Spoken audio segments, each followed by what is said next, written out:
Okay, terrific. And my computer's back on, so Perfect. great news.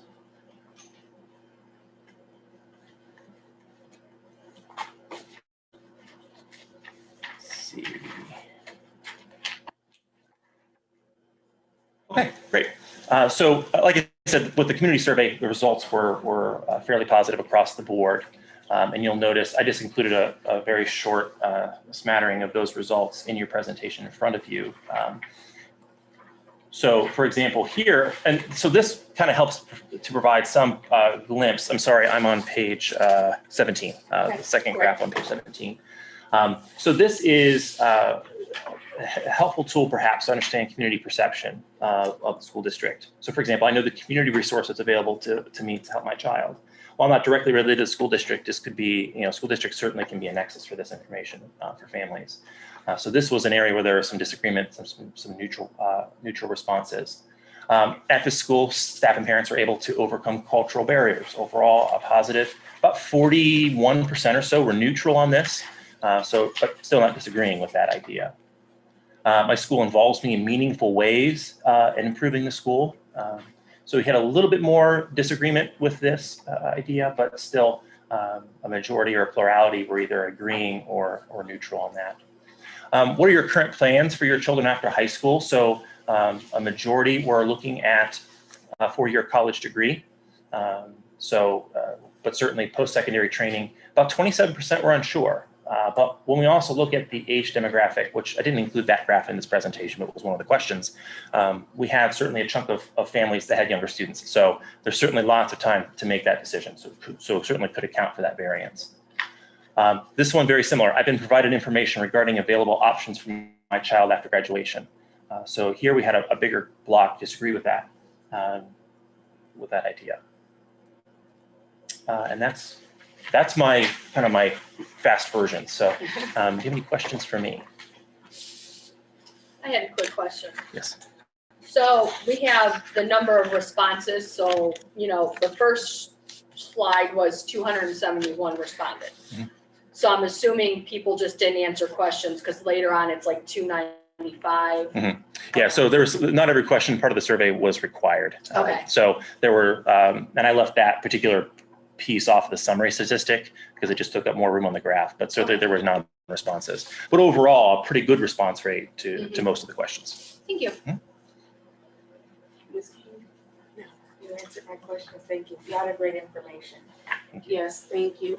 I just have one question. The inequities that were identified for our school district, are any of them exuberant, or are we kind of just trending have the same trends as similar districts in our community as it relates to some of this data? So the data is certainly reflective of the trends that I've seen throughout all the analyses that I've done in Northeast Ohio, suburbs of Cleveland. So you're not an outlier by any stretch of the imagination. And in fact, the one graph that I showed you with respect to identification rates with I believe it was the racial ethnic proportionality with identifying students was actually probably one of the closest I've seen to being proportional. So certainly areas to have further conversation, no doubt. But I wouldn't say based on what I've seen that you're an outlier in any of those regards. Thank you. Any other questions? No, President Dales, I'd like to thank Mr. Corey. He's really been helpful to our district as we're going through our journey of looking at a lot of things through the equity lens in our school district, and we appreciate it. And this is going to be great information if we make decisions, both at the governance level and at the administrative level. So, absolutely. Thank you for all your hard work. Thank you for having me. Giving us an ability to know who we are, where we are, and where we need to go. Certainly. Thank you for your time. Thank you. Also, thank you, Mr. Hankey and the administrators and team for gathering this data. This was truly, as Mr. Corey indicated, there were various phases, but it took a lot of hard work and effort for your staff to be able to gather this data so that the district could have a snapshot of what it looked like. Most certainly, President Dales, I appreciate that. And I'd like to point out, not only she's in the room, but Mrs. Bailey also helps us with our EMIS coordination. And EMIS, for everybody that may be watching at home, is the Educational Management Information System. So all the data that we have access to goes through there, and it's a lot. So she was able to help us pull a lot of that data. So thank you, Ms. Bailey. Thank you, Ms. Bailey. Absolutely. Thank you.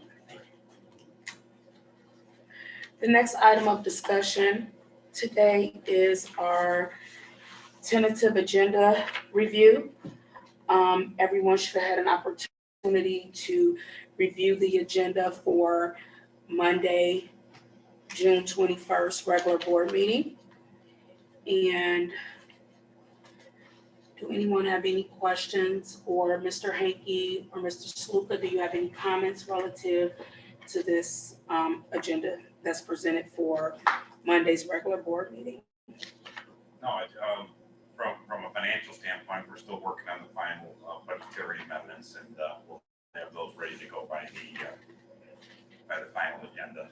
I know there's no data there. I'm just waiting up to get up the last minute to make sure that we have all the relevant information to make a good decision here from that end. And then I did get the insurance quotes, and I'll have that into the final agenda when it comes out later in the week.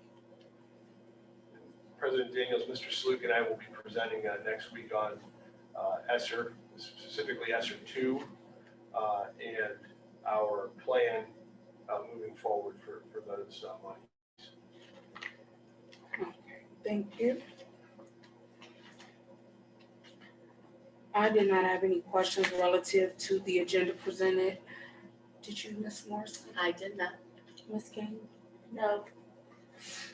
Okay.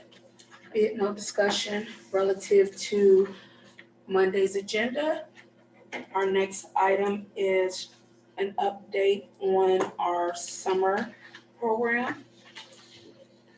President Dales, I would like to say that our summer program started today.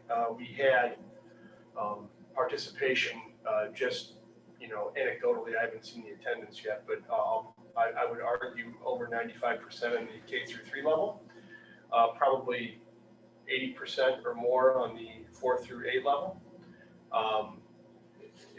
Operationally, when you have a new program, there's some kinks to work out, but I think overall, the students were able to access academics on the first day, which was great. And then I went by, as did Mr. Patton, to kind of look and see how the camp providers were doing, and everything looked they really hit the ground running. They did a great job for us.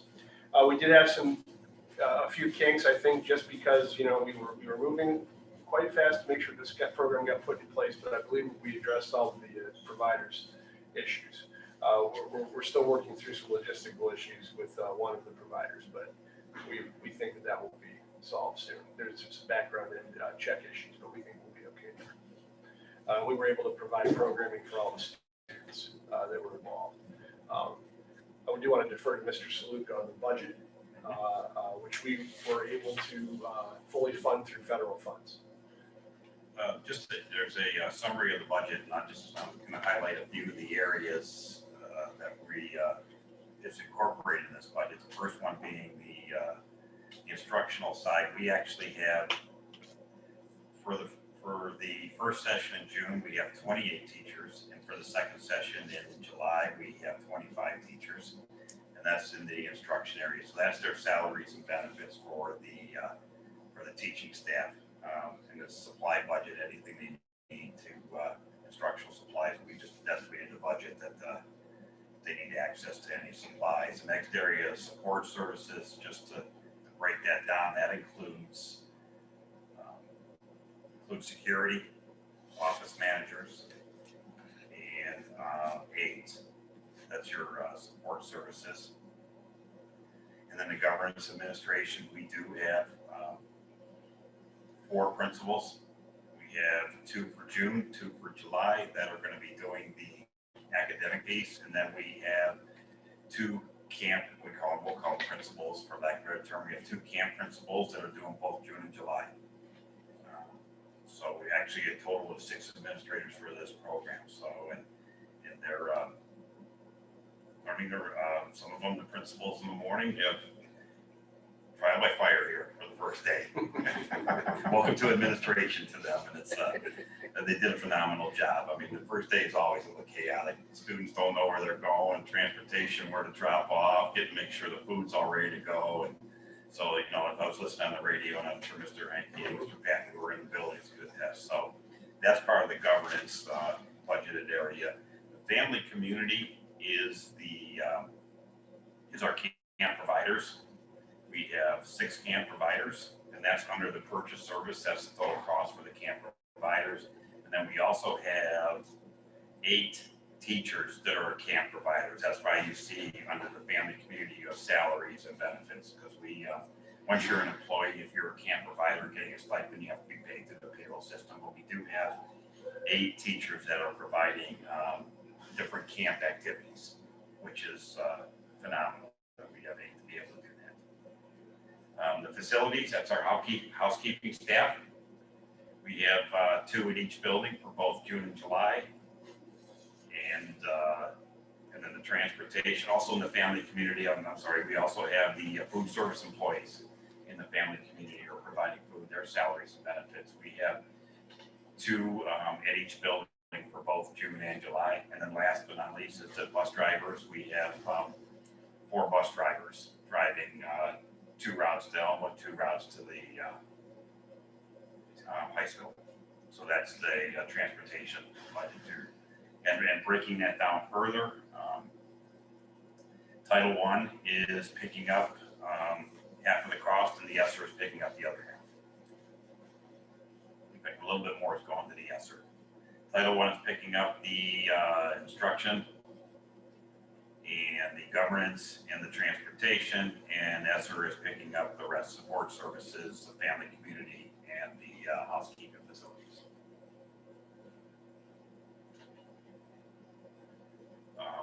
Mr. Patton has provided detailed information to, so we're right on top of the budget here, and we have all our costs covered, barring any unforeseen circumstances. But yeah, we're able to move forward.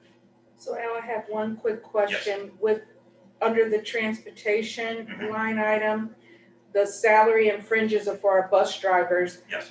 What about the purchase service? But that is for the mileage. We are going to be needing to charge for the wear and tear of the buses. So Got we have a report that we send to the state that breaks down maintenance items and stuff that depreciates on the bus. So it's a cost per mile. So we're going to calculate the cost per mile and charge that back to Thank you. to the ESSER grant, or actually no, to their Title I. So.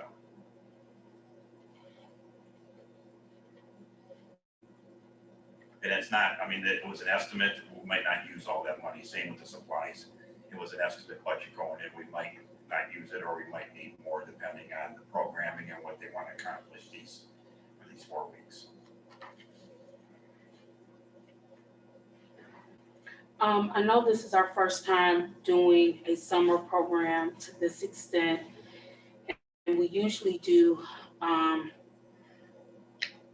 a readiness program in the summer. Normally, about how many teachers we usually hire for that?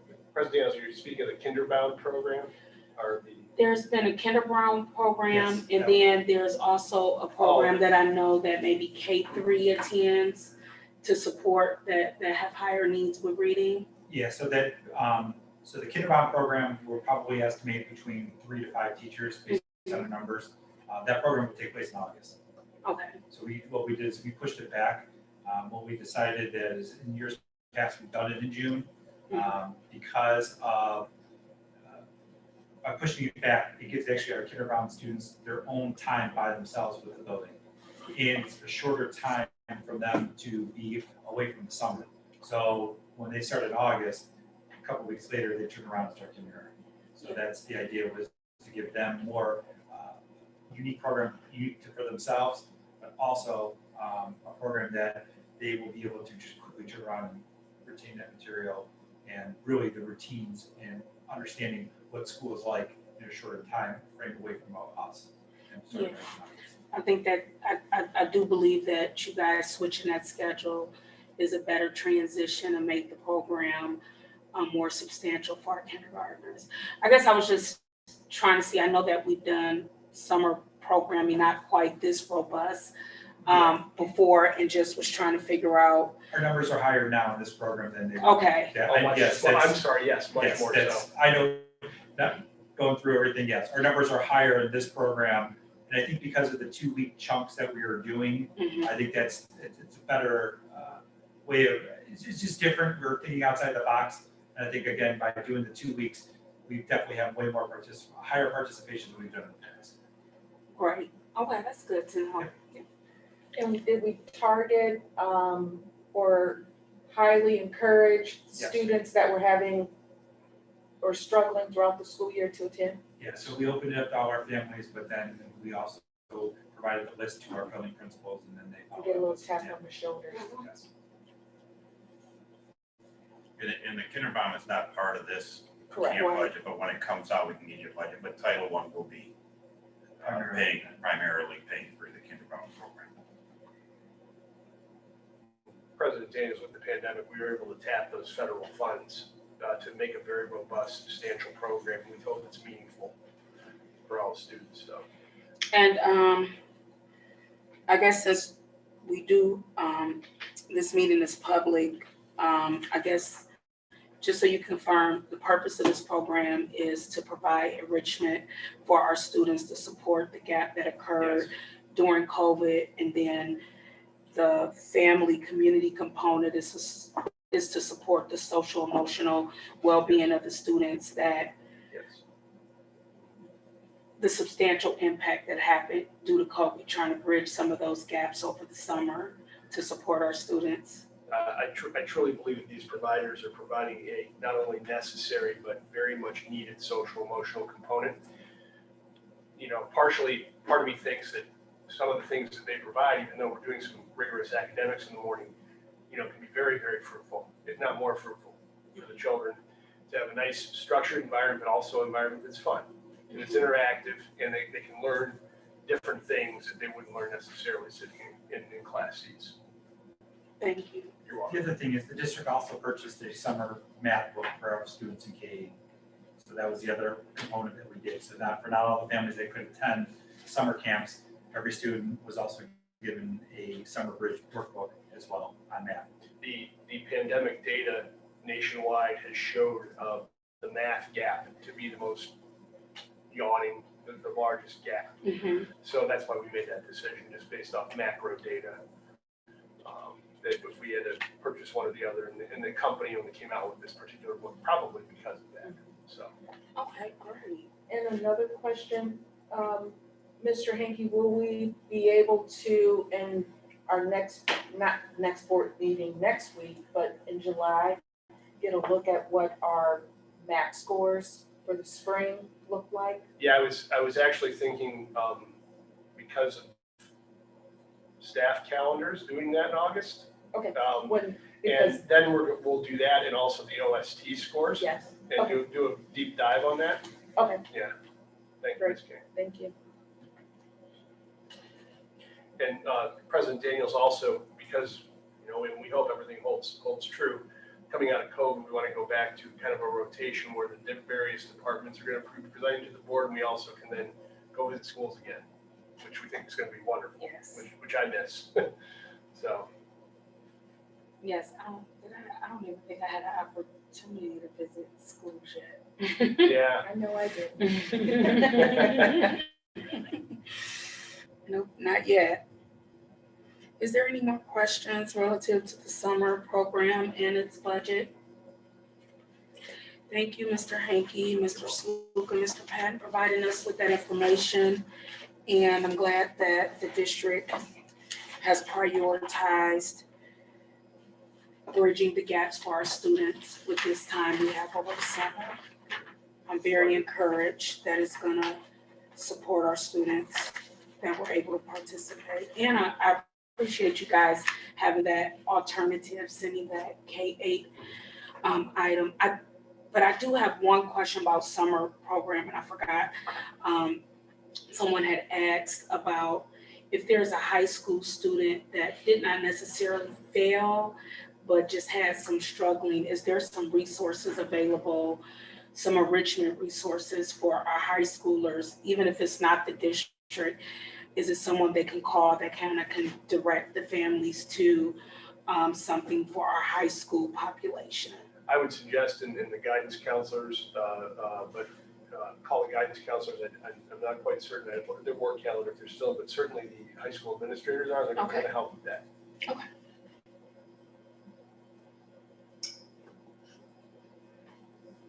Just with us, want to ensure equity even in grade levels. Yep. And providing access for all students in the event that they feel like there was a gap or some enrichment. So I'm sure that if they reached out, they can, I'm sure we have some places we can direct them to. Absolutely. Okay.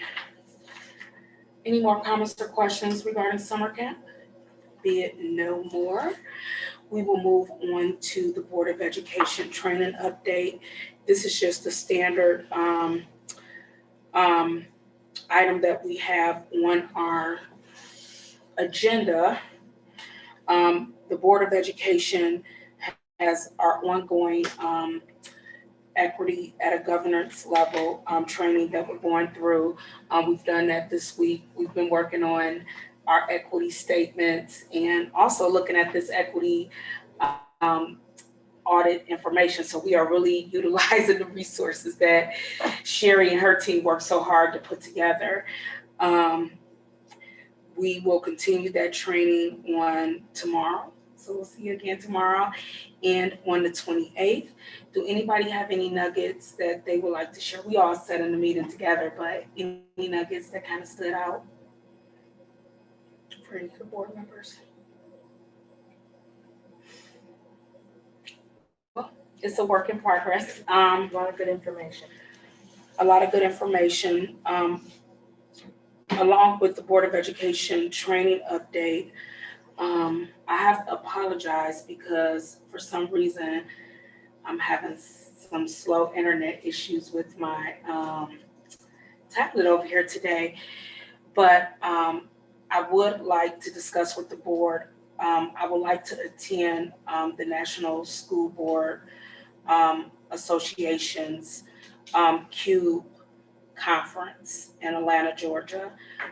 It is an out-of-state conference, and CUBE is an organization that in particularly deals with dismantling equity issues on a governance level with school boards. With our strategic plan and the equity lens in which we are governing the school district, in addition to our administrating the district, I think it'd be beneficial for the district to have a representative there to be able to bring information back to the district to support and advance equity in the district, just for us to kind of get an idea of what's going on with the national lens. Wanted to just put it out there for discussion with my fellow board members to see if you guys agree with the necessity for the district to send a representative, and I'm asking that I be that representative. I sit on the equity task force, so I'll be able to bring some things back to the board and also to the equity task force. I'm also attending an equity symposium, and I want to say it's by the same organization virtually coming up. July. I was going to say this later this month or beginning of next month. Yes, it's in July. Yeah, Yes. July. And I'll be attending that one also. Yeah, I'm actually, I'm working on actually getting both of you registered. That should be shortly. Okay, great. And I'm not sure, I'll put that out there to the rest of the board if they want to attend. Absolutely. Mr. Hanke, have you had an opportunity to look at what the equity symposium is about? And do you think, in addition to myself, if any of our equity task force members would benefit from that? Yes, I have. And certainly CUBE, the Council of Urban Boards of Education, is an exemplary organization. I think that if we send a few representatives, I think that would be appropriate. We just have to make sure, we budget it out, appropriately for Mr. Saluka. Yes. And we have that, and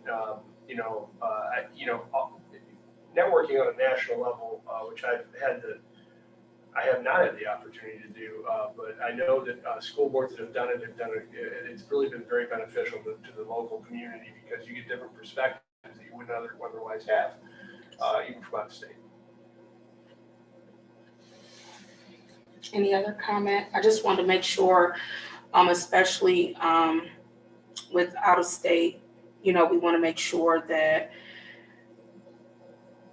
in creating a budget to do that, that would actually be beneficial for the district and that the district can utilize the information. I do believe that the direction that we're going, it will benefit the school district and most definitely be an asset. And I can get you guys more information. I'll send you guys the link. I think I sent it. I think I had indicated. Yeah, I have. Okay. So Mr. Saluka, let us know if it fits in the budget. Yeah. And I will do that. and then Mr. Hankey could possibly recommend, what he will feel will be suitable for the district as far as representation on the national level. Okay, thank you. Any other discussion regarding Board of Education training updates? No? Okay, thank you. And just remember the OSBA and NSBA have a lot of webinars and trainings and things of that sort that can benefit us in strengthening our knowledge and governance. I did also attend a webinar regarding treasurer and superintendent evaluations that the district did pay for. And my takeaway from that, it really gave the board good information about the laws as it relates to that, and just really the purpose of evaluations is to really steer the district in the right direction, and the Board of Education ensuring that the superintendent has what he or she needs in order to meet their goals. So we will be going that route, and some of you guys are new, so I just encourage you so that we can fairly evaluate both our treasurer and our superintendent. We have the appropriate education and knowledge that's available to us. And our next item on the agenda is executive session. Due to attendance tonight, I would like a motion to suspend executive session. I would like a motion to suspend executive session until our next regular board meeting, which is on June 21st, 2021. So moved. Second. Mr. Saluka, that was moved by Ms. King and second by Ms. Morrison. Can we have roll call, please? Ms. King, Yes. Ms. Morrison, Yes. Mrs. Daniels. Yes. Can I have a motion to adjourn tonight's meeting? So moved. Second. Mr. Saluka, that was moved by Ms. Morrison, second by Ms. King. Can we have roll call, please? Ms. Morrison, Yes. Ms. King, Yes. Mrs. Daniels. Yes. Mr. Saluka, can you have the minutes note that the meeting was adjourned at 7:11 p.m. Meeting adjourned. Next board meeting is Monday, June 21st, 2001 at 6 p.m.